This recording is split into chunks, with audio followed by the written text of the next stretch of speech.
If you're new here, this is True Crime Explained Daily, where we break down real cases clearly, respectfully, and without exaggeration.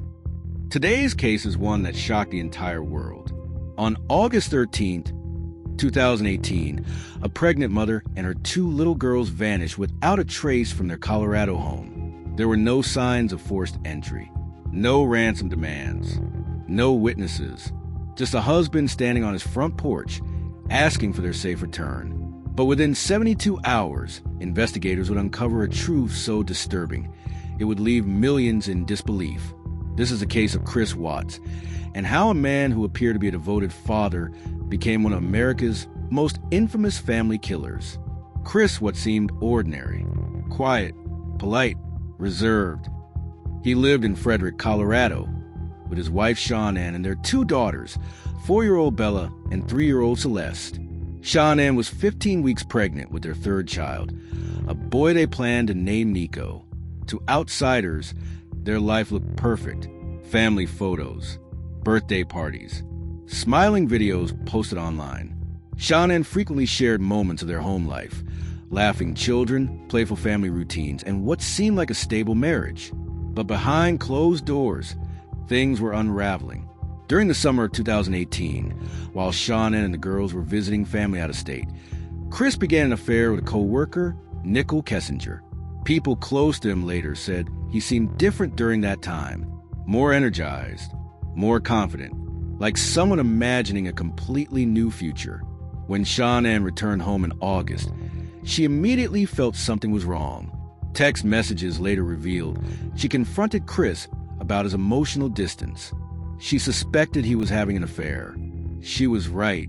In the early morning hours of August 13th, Shanann arrived home from a business trip. At 1:48 a.m., security footage captured her walking into the house. She would never walk out again. Later that morning, Shanann missed a scheduled doctor's appointment. She wasn't answering calls or texts. A close friend became concerned and went to the house to check on her. Shanann's car was still in the garage. Her purse was inside. Her phone was found wedged between couch cushions. Something wasn't right. Police were called. Body camera footage shows Chris pacing nervously as officers searched the home. He claimed Shanann had left after an argument and taken the girls with her. But investigators quickly noticed inconsistencies. There were no car seats missing, no pack bags, no sign she had planned to leave. As detectives dug deeper, they discovered the affair. Then came a crucial piece of evidence, surveillance footage from a neighbor's camera. It showed Chris backing his truck into the driveway early that morning, something he rarely did, and loading it for nearly an hour before driving away. When questioned again, Chris agreed to take a polygraph test. He failed.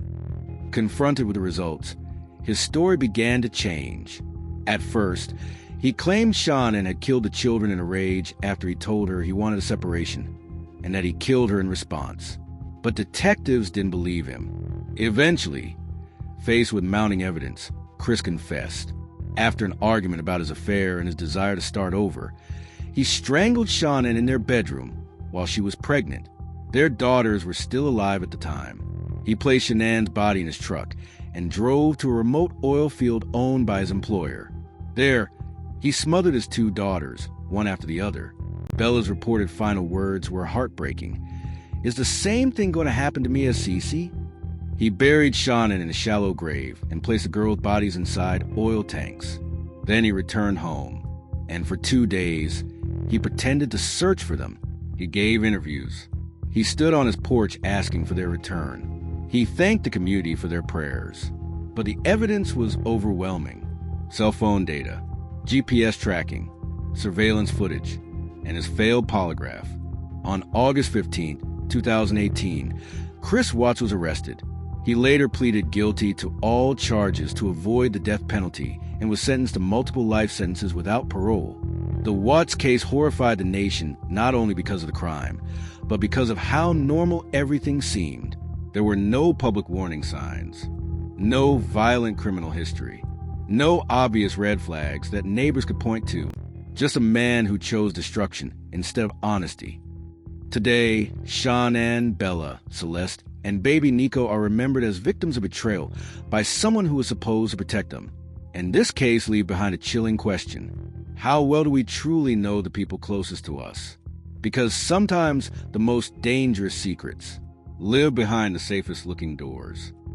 If you appreciate clear, respectful true crime breakdowns like this, make sure you subscribe to True Crime Explained Daily.